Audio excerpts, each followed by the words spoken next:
नमस्कार, मेरे चैनल में आपका स्वागत है। इस वीडियो में हम करेंगे लाइट यानी रोशनी। देखिए, लाइट ही है जिसकी हेल्प से हम सारी चीज़ें देख सकते हैं। ठीक है, ये पूरा जो वर्ल्ड है, हम शुरू करते हैं चैप्टर को। The world is largely known through the senses. जो पूरी दुनिया है उसे हम सेंस की हेल्प से ही जान सकते हैं। The sense of light is one of the most important senses. और जो साइट की, जो देखने की जो सेंस है, वो सबसे ज़्यादा ज़रूरी है। इसी की हेल्प से हम mountains, river, trees, plant, chair, हम हर चीज़ को देख सकते हैं जो हमारे आसपास है। लेकिन रात को जो हम जब चांद और जो तारे देखते हैं, ये भी हमें लाइट की वजह से ही दिखते हैं। ठीक है, क्या आपने कभी सोचा है कि हम ये सारी चीज़ें कैसे देख सकते हैं? आगे है, व्हाट मेक्स थिंग्स विजिबल, कि जो ये चीज़ें हैं उनको हम कैसे देख सकते हैं। ये सारी चीज़ें, अब आप कहोगे अरे हम तो आँखों से देख सकते हैं, ठीक है, लेकिन अगर आप अंधेरे में जाओ तब आँखें आपकी उस टाइम में काम नहीं करेंगी, आपको नहीं दिखेगा। तो उस समय अगर लाइट होएगी तो ही आप अपनी आँखों से कुछ भी देख सकेंगे। तो हमारे जीवन में लाइट बहुत ही ज़रूरी है, आँखों के साथ साथ कुछ भी चीज़ों को देखने के लिए। ठीक है, ये सारी चीज़ें हमने यहाँ पे कर ली।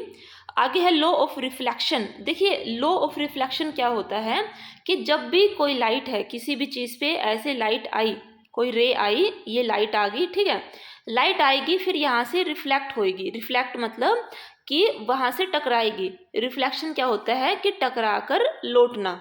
ठीक, कोई भी लाइट आई, इस सरफेस पे पड़ी, टकरा के लौट गई, और जब ये हमारी आंखों में जाएगी, ये हमारी आई है, आइज में गई तो हमें दिखेगा कि ये सरफेस था कैसा, ऐसे हमें दिखता है। लेकिन इसके कई लॉज हैं, लॉ ऑफ रिफ्लेक्शन। ठीक है, हम सबसे पहले इसको देखते हैं, इसे समझते हैं। इसके लिए आपको एक एक्टिविटी करनी पड़ेगी। आपने क्या किया, एक वाइट पेपर लिया या एक कार्डबोर्ड ले लिया, ठीक है, उसको एक टेबल पे रख दिया। उसके रखने के बाद या तो एक, जैसे इन्होंने एक्सपेरिमेंट में एक कोम्ब, एक कंघी ले रखी है, उसके सारे जो होल्स हैं उसको कवर कर दिया। सिर्फ एक ही होल यहाँ पे रखा, जैसे बीच में ये दिखाई दे रहा है। या तो आप इसे ले लो या आप एक ब्लैक पेपर ले लो और उसमें छोटा सा छेद कर दो। ठीक, आप कुछ भी यूज़ कर सकते हैं। फिर आपने क्या किया, एक टॉर्च ली और टॉर्च को यहाँ पे इसके पास लेके गए। जैसे टॉर्च की जो लाइट है यहाँ से निकलेगी, तो यहाँ पे देखो कितनी लाइट थी, लेकिन यहाँ पे एक छोटा सा छेद था, इसमें से ही एक बीम गई लाइट की, मतलब लाइट गई यहाँ पे। अब आपने क्या किया कि एक आपने यहाँ पे ग्लास रख दिया। ग्लास यहाँ पे आप दिख सकते हैं। ग्लास को जैसे ही रखेंगे आप, तो ये लाइट रिफ्लेक्ट होएगी, कुछ उधर चली जाएगी, कुछ इधर चली जाएगी, कुछ इधर आ जाएगी। ठीक है, इसे बोलते हैं लॉ ऑफ रिफ्लेक्शन, की जो लाइट है वो किसी भी चीज़ पे पड़ती है तो वो रिफ्लेक्ट होती है। हम इसे समझ लेते हैं दोबारा से, ये कैसे करना है। Fix a white sheet of paper on a drawing board or a table. Take a comb and close all its opening except one in the middle. You can use a strip of black paper for this purpose. Hold the comb perpendicular to the sheet of the paper. Throw light from a torch through the opening of the comb from one side. यहाँ से जैसे light लगा दी, with slight adjustment of the torch and the comb, you will see a ray of light along the paper on the other side of the comb. आपको एक light दिखने लग जाएगी, रे। फिर क्या करना है, keep the comb and the torch study, इसको ऐसे ही रखो। Place a strip of the plane mirror in the path of the light. अब यहाँ पे एक प्लेन मिरर रख दिया, और आप क्या ऑब्जर्व करेंगे, ये दिखाएगा कि लाइट है वो रिफ्लेक्ट होती है। After striking the mirror, the rays of the light is reflected in another direction. दूसरी डायरेक्शन में जो लाइट है वो रिफ्लेक्ट हो जाती है। जो लाइट किसी सरफेस से टकरा के रिफ्लेक्ट होती है उसे बोलते हैं इंसिडेंट रे, आने वाली।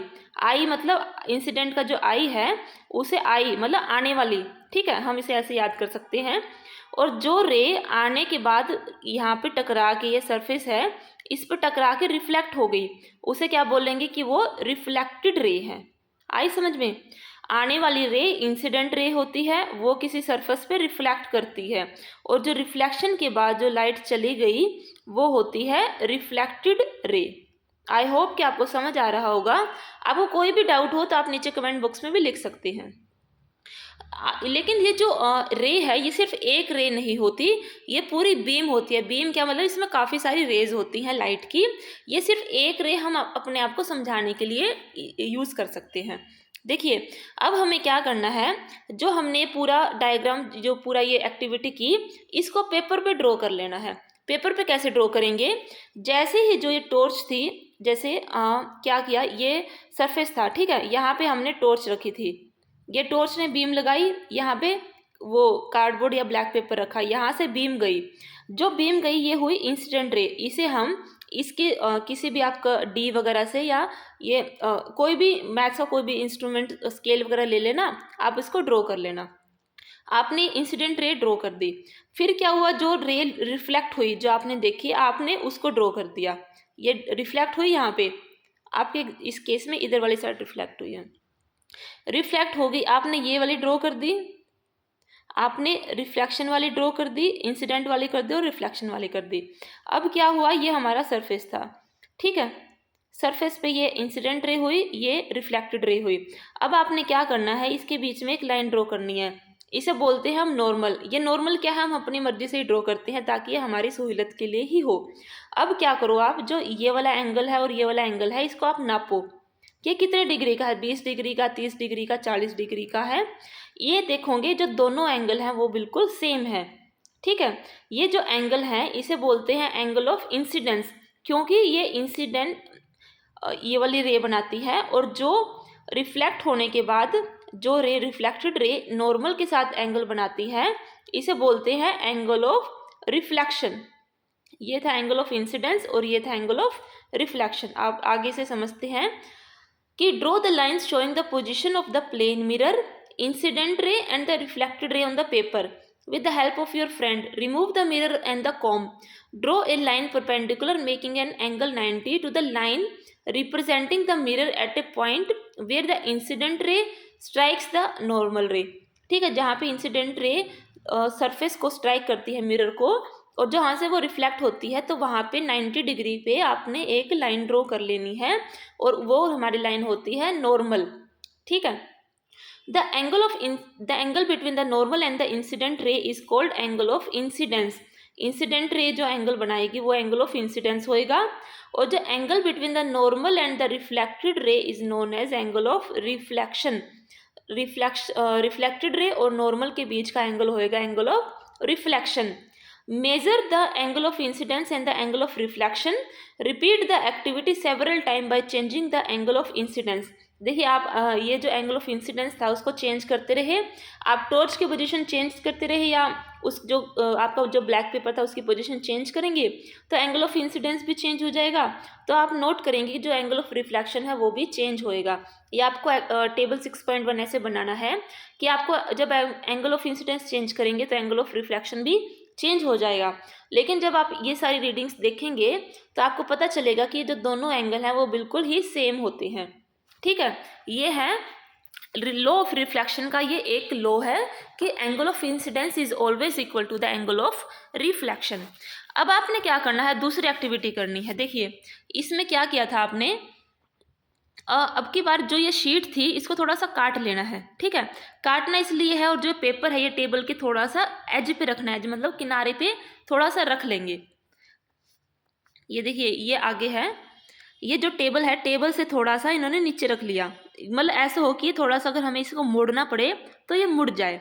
अब क्या करेंगे, हम सेम प्रोसीजर करेंगे। इसमें हमने टॉर्च ली, एक ब्लैक वो लिया, उसमें एक छोटा सा छेद किया, यहाँ पे ग्लास रखा, ठीक है। ग्लास के बाद हमने सेम प्रोसीजर पहले वाला किया। जैसे हमने टॉर्च ऑन करी यहाँ से लाइट निकलेगी, लाइट निकली रिफ्लेक्ट हुई ग्लास से और ये चलेगी। ये एंगल ऑफ ये इंसिडेंट रे थी और ये थी रिफ्लेक्टेड रे। अब क्या किया हमने, यहाँ पे नीचे जो कार्डबोर्ड है या जो शीट है उसको मोड़ दिया। यहाँ पे देखो ये मोड़ रहा है। मोड़ने के बाद जो ये लाइट थी, बीम थी, यह यहीं तक थी, और जब वो मुड़ गया तो वहाँ पे बीम नहीं दिखी हमें, ठीक है।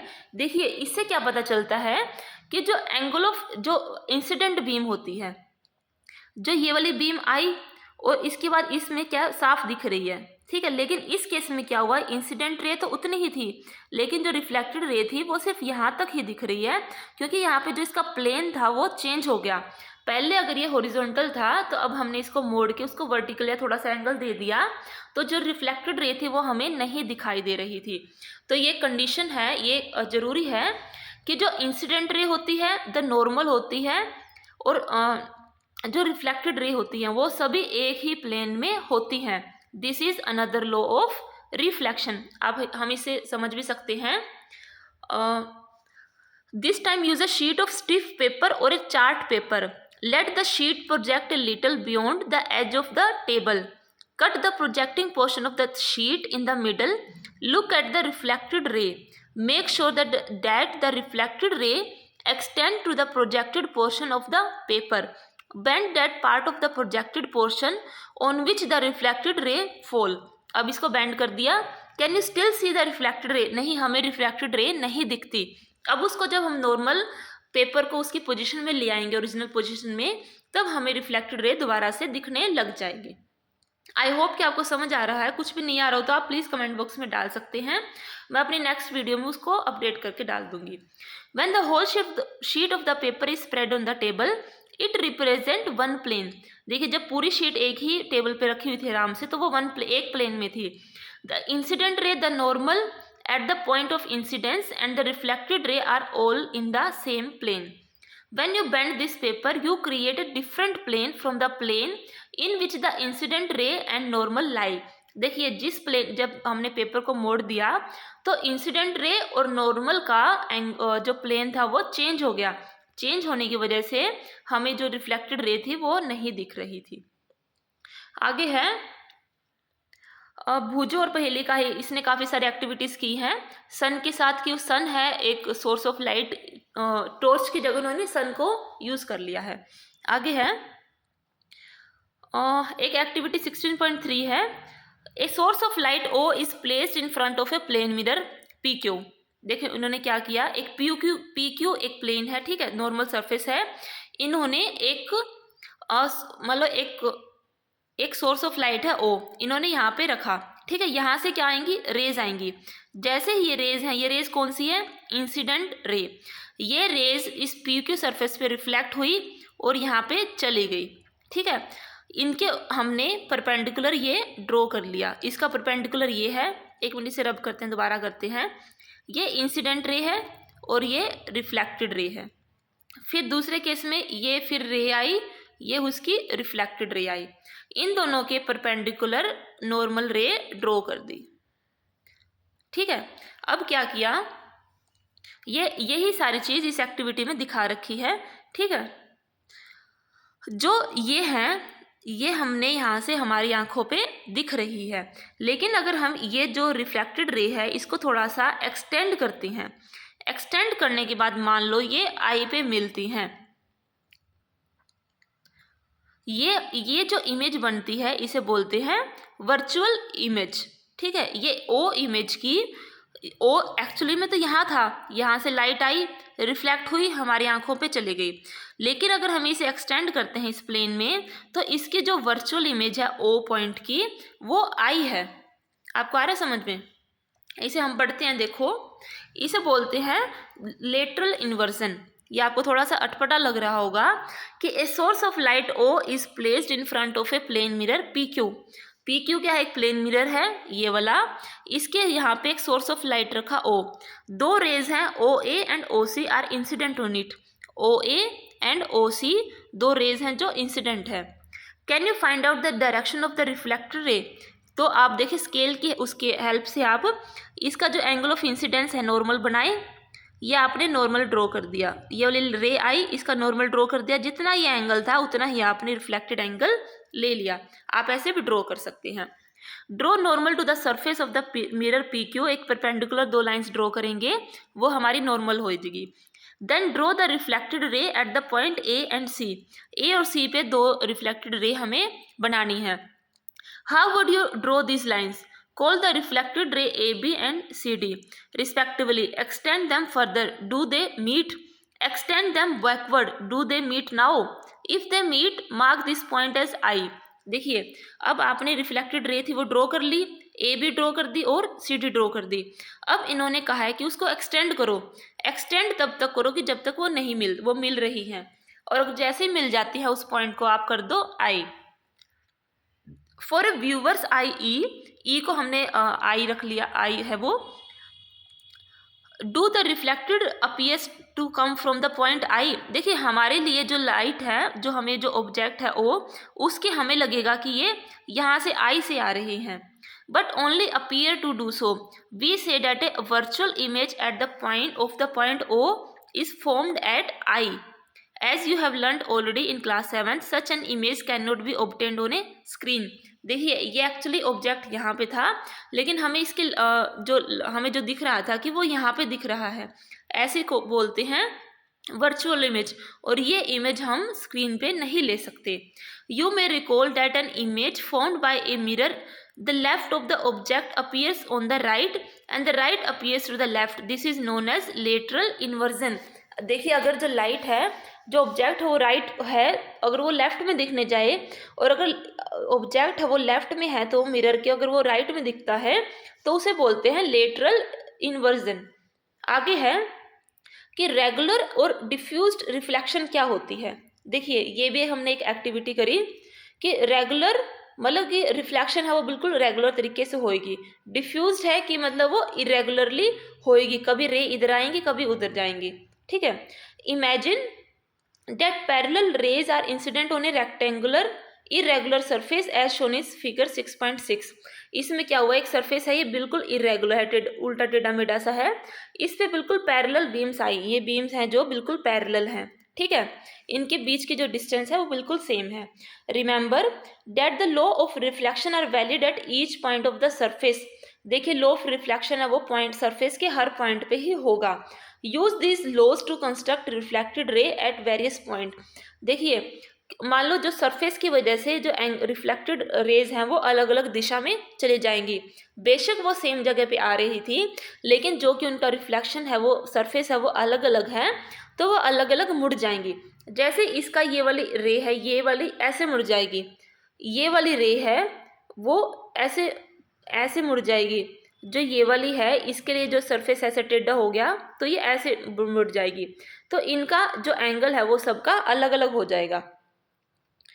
तो when all the parallel rays are reflected through a rough or irregular surface are not parallel, the reflection is known as diffused or irregular reflection। देखिए अगर रिफ्लेक्शन इरेगुलर हो, बिल्कुल जैसे ही रेज आई पैरेलल आई और वो सेम ऐसे ही पैरेलल रिफ्लेक्ट ना हो तो उसे बोलेंगे irregular refraction reflection। Remember that the diffused reflection is not due to the failure of the law of reflection, it is caused by the irregularity in the reflecting surface like that of a cardboard। On the other hand, reflection from a smooth surface like that of a mirror is called regular reflection। देखिए जो एक normal है, plane है mirror, इसके ऊपर raise आई parallel आई और वैसे ही parallel ही वो चले गए, इसे बोलेंगे कि ये रेगुलर रिफ्लेक्शन हुआ है। आगे है reflected light can be reflected again.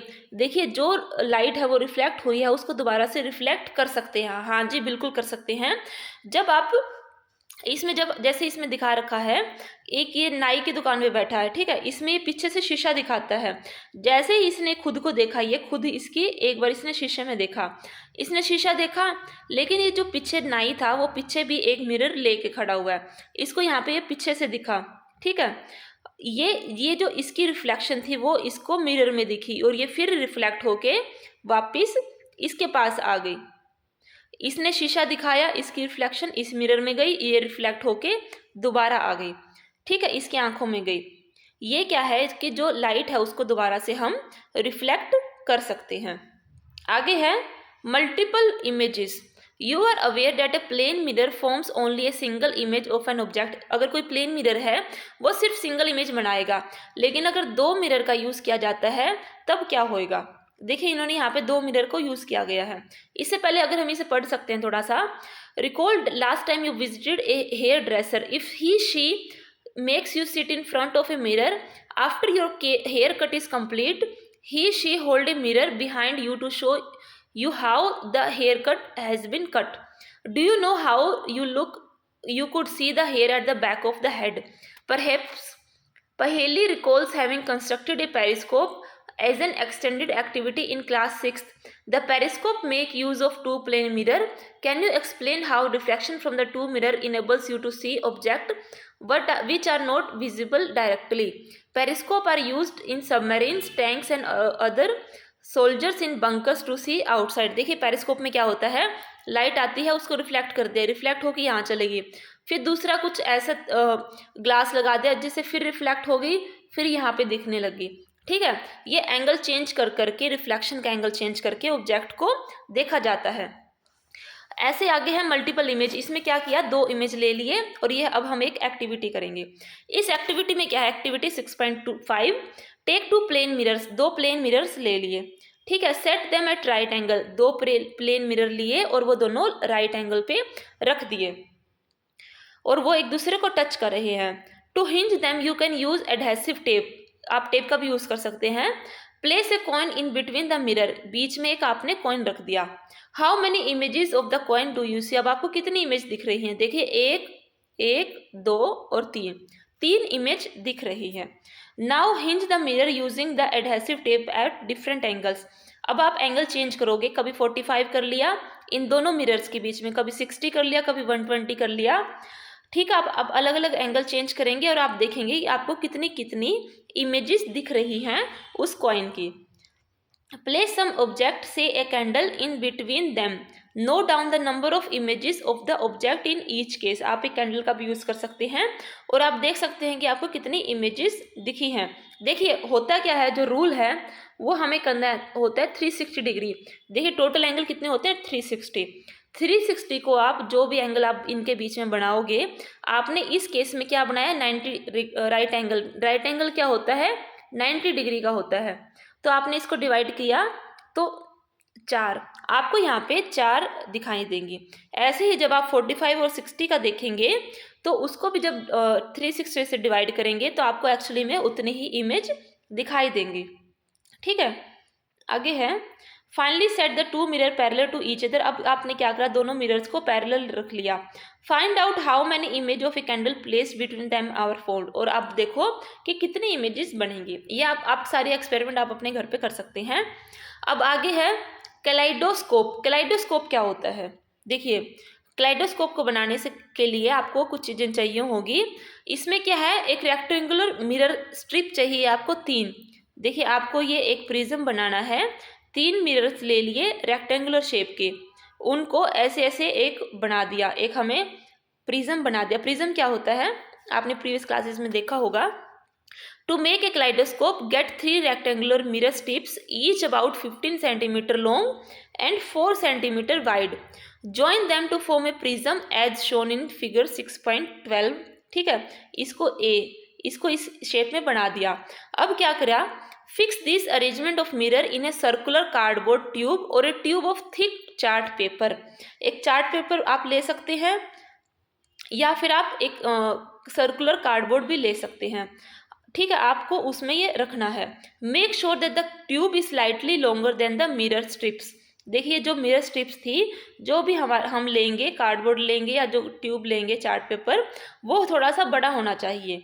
अब क्या करेंगे, जो ट्यूब को एक कार्डबोर्ड डिस्क के साथ हम कवर कर देंगे और इस डिस्क में एक छोटा सा छेद होना चाहिए। ये है एक डिस्क में छेद है और जो ये हमने जो मिरर लिए थे उससे बड़ा ये हमारा कार्डबोर्ड है। Close one end of the tube by a cardboard disc having a hole in the centre through which you can see. To make the disc durable, paste a piece of transparent plastic sheet under the cardboard. अब एक transparent sheet भी लगा सकते हैं। At the other end touching the mirror fix a circular plane glass plate. अब एक glass plate रख लेनी है जो उसके दूसरे एंड को टच कर रही हो।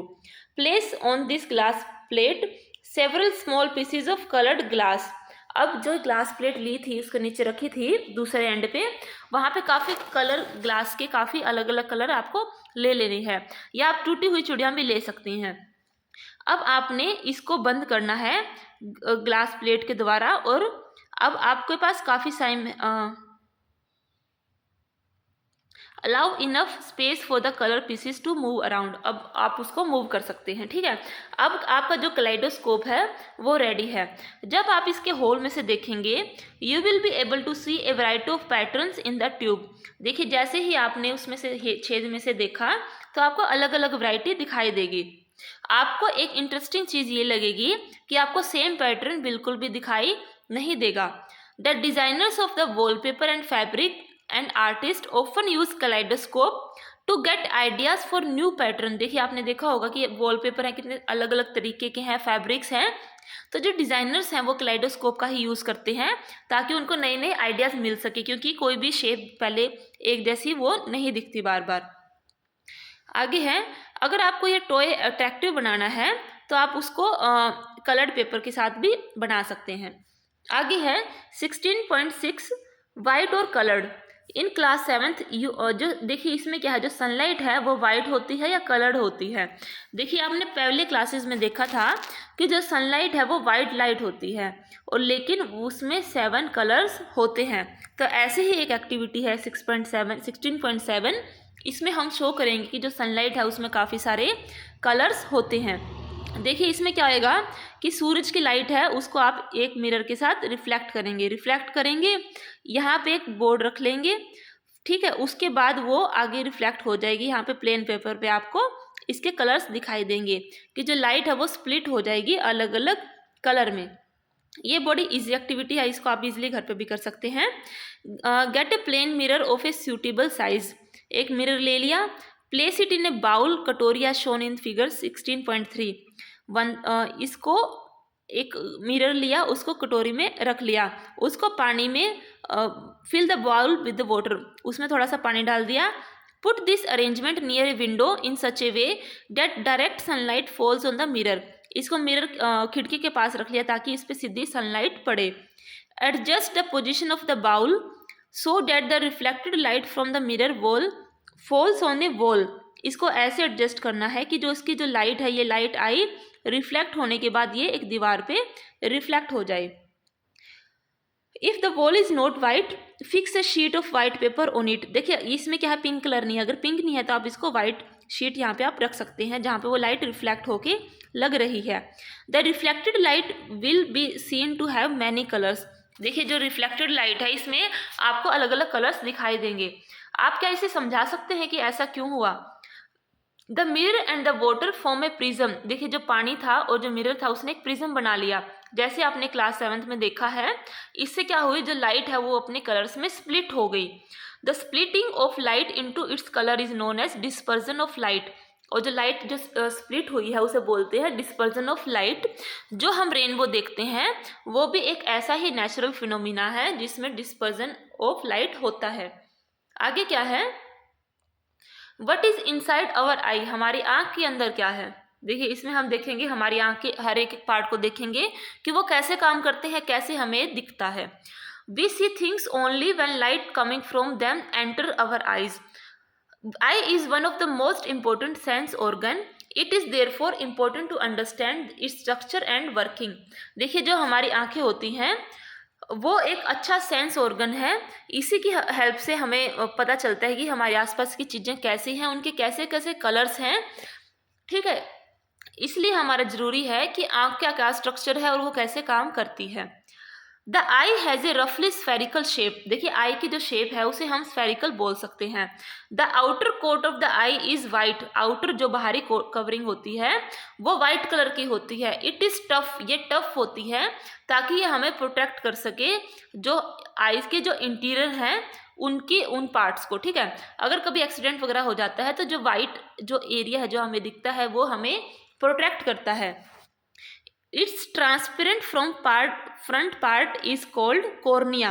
देखिए यहाँ पे लाइट आई का एक ह्यूमन आई का है। देखिए ह्यूमन आई ये जो ट्रांसपेरेंट है ये वाला, ये क्या होता है, कॉर्निया, ठीक है। कॉर्निया यहाँ पे बीच में होता है एक लेंस, लेंस जैसा ही दिखता है। इसके ऊपर होता है आइरिस, ये ब्लू कलर वाला आइरिस है। फिर यहाँ पे आइरिस के साथ ही होती हैं मसल्स जो इस लेंस को कम ज़्यादा करने में हेल्प करती हैं आइरिस के साथ। आगे पीछे है रेटिना, ये हमारा रेटिना होता है और यहाँ से निकलती हैं नर्व्स, ऑप्टिक नर्व्स, जो हमारा इंफॉर्मेशन आगे लेके जाती हैं दिमाग तक। ठीक है, इसे हम समझते हैं कि जो ट्रांसपेरेंट फ्रंट पार्ट था वो है cornea. Behind the cornea we find a dark muscular structure called iris. जो आइरिस है, कॉर्निया के बाद ही हमें आइरिस दिख जाता है, ये थोड़ा मस्कुलर होता है। In the iris there is a small opening called the pupil. जो आइरिस है उसमें छोटी सी ओपनिंग बोलते हैं, वो होती है प्यूपिल। The size of प्यूपिल is controlled by the iris. जो प्यूपिल है उसका साइज आइरिस ही कंट्रोल करते हैं। The iris is that part of the I which gives it it's distinctive colour. देखिए, जो आइरिस ही आँख का वही हिस्सा है जो उसको अलग अलग कलर देता है। किसी की आंखें नीली हैं, किसी की ब्राउन है, किसी की ब्लैक है, तो ये सब आइरिस की वजह से होती है। When we say that a person has green eyes we refer actually to the colour of the iris. अगर आइरिस का जैसा कलर होगा हमें वैसा ही दिखाई देगा। आइरिस क्या होता है, उसका दूसरा काम है कि iris control the amount of light entering into the I. Iris है जो वो कितनी लाइट एंटर करेगी वो उसको भी कंट्रोल करता है। अब इसमें आपने एक एक्टिविटी है, एक्टिविटी क्या करी है कि look into your friends I, आपके फ्रेंड के आइज में देखो। Observe the size of the pupil, जो प्यूपिल है उसका साइज को ऑब्जर्व करो। अब क्या किया, throw light on her eye with a torch. अब उसके आंखों के आगे टॉर्च लगा दी तो एकदम आप देखेंगे कि जो ब्लैक पोर्शन है, ये वाला गोल वाला, इसका साइज क्या है, ये जो चेंज हो जाता है, कभी बड़ा हो जाता है, कभी छोटा हो जाता है। देखिए, जब ज़्यादा लाइट पड़ती है तो ये छोटा हो जाता है, और जब लाइट कम होती है नॉर्मल साइज में आ जाता है। जब लाइट हटा लेते हैं हम टॉर्च तो ये बाकी अपना पुराने साइज में आ जाता है। अब इसे हम कैसे देख करेंगे, दोबारा से समझते हैं कि look into your friends I, observe the size of the प्यूपिल, throw light on her eye with a torch, observe the pupil now, switch off the torch and observe her pupil once again. Do you notice any change in the size of the pupil? In which case was the pupil larger? What do you think it was so? देखिए, किस case में ज़्यादा था कि जब आपने torch बंद कर दी तो वो ज़्यादा हो गया, और जब टॉर्च जलाई तो आइरिस का साइज, प्यूपिल का साइज कम हो गया। ठीक है। Behind the प्यूपिल of the I is a lens which is thicker in the centre. एक लेंस है, वो उस बीच में से वो थिक है। What kind of lens is thicker at the centre? कौन सा लेंस होता है जो थिक होता है, ये आपको पता ही होगा। Recall what you have learned about lenses in class 7th। The lens focus light on the back of the I on a layer called retina. देखिए, लाइट आई, इसने लाइट आई यहाँ से, लाइट इसको ये फोकस करेगा यहाँ पे। ठीक है, ये होता है हमारा रेटिना, जहाँ पे फोकस करता है उसे बोलते हैं retina. The retina contain several nerve cells. इस जो रेटिना है उसमें काफ़ी नर्व सेल्स होती हैं। The sensations felt by the nerve cell are then transmitted to brain through the optic nerve. फिर ऑप्टिक नर्व्स की हेल्प से जो हमें ये जो रेटिना को जो फील होता है, सेंसेशंस होती हैं, वो उसको दिमाग तक भेजती हैं। There are two kind of cell. Cell दो टाइप के होते हैं यहाँ पे। Cones which are sensitive to bright light and rod which are sensitive to dim light. देखिए, इसमें दो सेल्स होते हैं, कोन बोलते हैं और रोड बोलते हैं। जो कोन होते हैं वो ब्राइट लाइट के देख सकते हैं, सेंसिटिव होते हैं, और जो रोड्स होते हैं वो डिम लाइट की सेंसिटिव होते हैं। कोन्स क्या होते हैं, वो कलर को सेंस करते हैं। At the junction of the optic nerve and the retina, retina और ऑप्टिक नर्व के जहाँ पे वो जुड़ते हैं, there are no sensory cell, वहाँ पे कोई सेंसरी सेल नहीं होते। So no vision is possible at that spot, this is called blind spot. देखिए, एक ऐसा हिस्सा होता है हमारी आंख में जहाँ पे कोई सेंसरी सेल्स नहीं होते, वहाँ पे कोई विजन पॉसिबल नहीं है, इसलिए उसे बोलते हैं कि ये ब्लाइंड स्पॉट है। ब्लाइंड मतलब अंधा, स्पॉट क्योंकि अगर सेल ही नहीं है, वो हमारी जो हम फील करते हैं वो आगे नहीं लेके जाएंगे तो उस एरिया में नहीं दिखाई देगा, इसे बोलते हैं blind spot. Its existent can be demonstrated as follow. इसके लिए हम एक एक्टिविटी भी कर सकते हैं। अब क्या करेंगे, make a round mark and cross on the sheet of paper with the spot to the right of the cross. देखिए, एक राउंड मार्क लेना है और एक क्रॉस लेना है। ठीक है। The distance between the two marks में भी 6 to 8 सेंटीमीटर। इन दोनों के बीच की जो डिस्टेंस है वो 6 से 8 सेंटीमीटर हो सकती है। Hold the sheet at an arms length from the eye, एक हाथ की दूरी तक पर इस शीट को पकड़ो।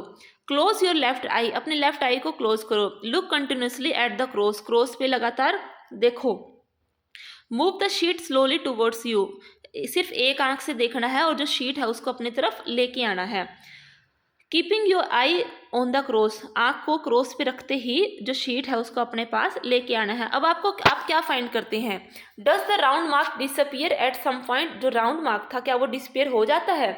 Now close your right eye, look at the round mark now and repeat the activity. अब इसमें क्या करेंगे, फिर आपने अब की बार क्या करना है, राइट आई को क्लोज करना है और अपनी लेफ्ट आई से इस राउंड को देखना है। राउंड को देखते देखते ही उस शीट को अपने पास लेके आना है। अब क्या कहेंगे कि जो आपको जो क्रॉस था क्या वो डिसअपियर हुआ, क्या आपको दिखना बंद हो गया? देखिए, the disappearance of the cross and the round mark show that there is a point on the retina which cannot send message to the brain when light falls on it। देखिए, एक ऐसा पॉइंट है जिसे blind spot बोलते हैं कि अगर उस पर लाइट पड़ती है तो वो हमें नहीं दिखती। आगे है, the impressions of an image does not vanish completely from retina, it persists there for about 1/16 of a second। कम से कम 1 सेकेंड के 1/16 भाग तक, टाइम तक जो इमेज जो रेटिना पे पड़ती है वो तब तक उस पर ही रहती है, वो डिसअपियर नहीं होती। So if still image of a moving object are flashed on eye at a rate faster than 16 per second, then the eye perceive this object as moving. देखिए, अगर कोई इमेज है, कोई मूविंग ऑब्जेक्ट है, उसकी जो स्पीड है वो 1 सेकेंड से 16 ज़्यादा है, ठीक है, तो क्या होएगा, हम सोचेंगे, जो हमारी आई है वो सोचेगी कि वो ऑब्जेक्ट है वो मूव कर रही है। देखिए, एक फिर एक्टिविटी है, एक्टिविटी 16.10। अब इसमें क्या किया, get a square piece of cardboard of size 6 to 8 centimetre. एक स्क्वेयर कार्डबोर्ड ले लिया जिसका साइज है 6 सेंटीमीटर से लेकर 8 सेंटीमीटर तक, और उसमें 2 होल कर लिए। Make 2 holes as shown in figure 16.16। 2 hole किए। Thread a string through the 2 holes. Draw paste a cage on one side of the cardboard and a bird on the other side। देखिए, जो cardboard है उसकी एक तरफ एक bird draw करना है, जो दूसरी साइड है उसकी तरफ एक केज ड्रॉ करना है। इसमें आपको पहले ये एक ही है, यहाँ पे इस साइड अगर बर्ड ड्रॉ कर लिया तो इसके जो बैक साइड है वहाँ पे ये वाला केज ड्रॉ करना है, ऐसे, ठीक है। ये ड्रॉ, आगे क्या है, ड्रॉ या paste, twist the string and make the card twill rapidly. अब क्या करना है, इसको ट्विस्ट करना है और इसको बिल्कुल घुमाना है, बार बार ट्विल करना है। ट्विल क्या होता है, इसको गोल गोल घुमाना है। Do you see the bird in the cage. देखिए, एक ऐसा टाइम आएगा कि जब आपको जो बर्ड है वो केज में दिखने लगेगा। क्यों? क्योंकि हमारे जो आँख है, रेटिना है, उसमें कुछ टाइम के लिए वो इमेज बनी रहती है।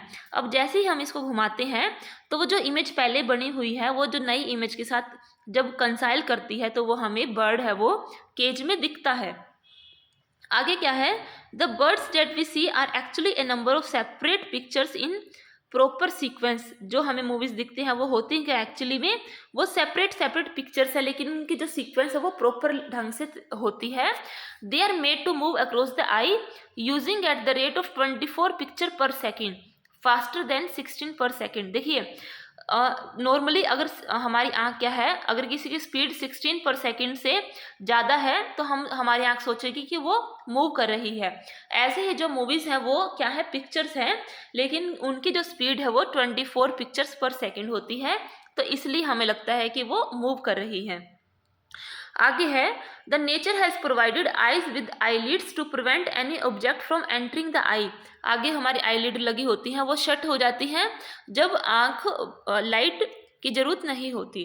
आई is such a wonderful instrument that is normal can clearly see distant object as well as object nearby. ये आई क्या होती हैं, दूर की और पास की चीज़ों को दोनों ही देख सकती हैं, लेकिन जो मिनिमम डिस्टेंस होती है at which eye can see object distinctly vary with age. देखिए, एक एज के साथ साथ आपने देखा होगा जैसे जैसे उम्र बढ़ती है तो ज़्यादातर हमारे जो ओल्ड बुजुर्ग लोग हैं उनके चश्मे चढ़ जाते हैं। आजकल तो देखो बच्चों को भी चढ़ रहे हैं, तो जैसे उनके चश्मे चढ़ते हैं तो उसका मतलब क्या है कि उनके पास की या दूर की जो नज़र है वो कम हो गई है, उनको नहीं दिख रहा है। The most comfortable distance eight which one can read with normal I is 25 centimetre. देखिए जो नॉर्मली क्या 25 सेंटीमीटर क्या है वो कंफर्टेबल डिस्टेंस है, वहाँ पे आसानी से आदमी देख सकता है। Some person can see object closer to them clearly but can not see distant object so clearly. कुछ लोग हैं उसके पास की चीज़ें देख सकते हैं, कुछ लोग हैं कि वो दूर की चीज़ें आसानी से देख सकते हैं। On the other hand some person can not see object nearby clearly but they can see distant object quite well. कई लोग होते हैं कि हमें तो दूर का चश्मा लगा हुआ है कि हमें तो दूर की चीज़ें नहीं दिखाई देती और हमें पास की चीज़ें आसानी से दिखती हैं। कोई कहेगा कि हमें पास का चश्मा है, हमें पास का नहीं दिखता, हमें दूर का दिखता है।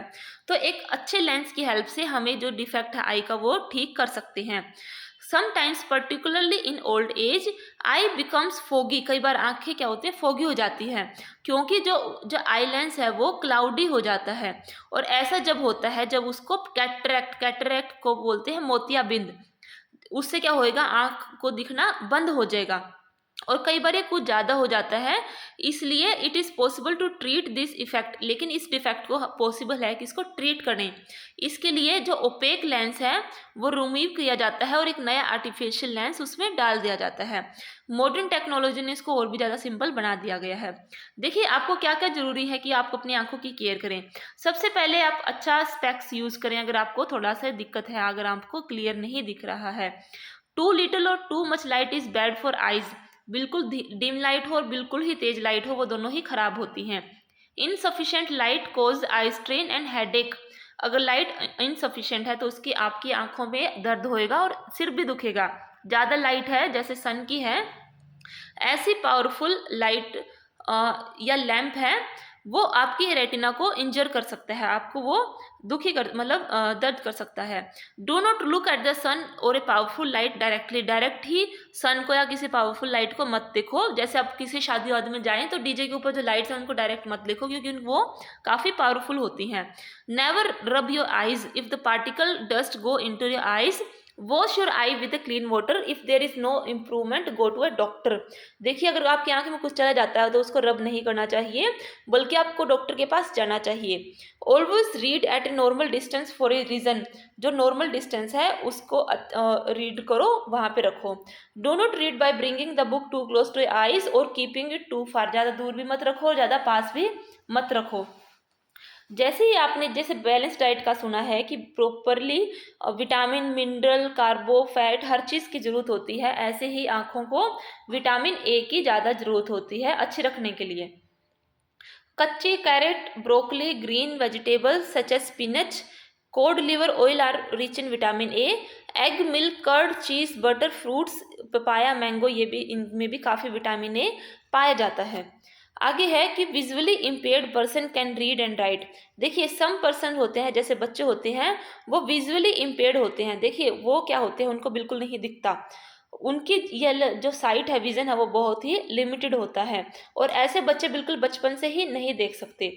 ठीक है, या तो उनके चोट लगी होती है या कोई बीमारी की वजह से ये चीज़ों को आइडेंटिफाई नहीं कर सकते ये। ठीक है, they develop their own senses more sharply. However additional sources can enable them to develop their capability further.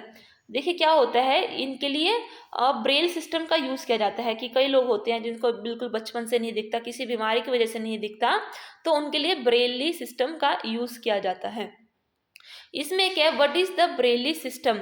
The most popular resource for visually challenge people is Braille.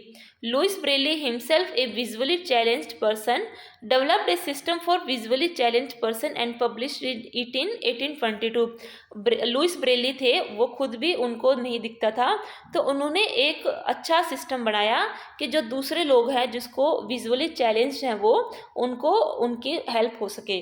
The present system was adopted in 1932।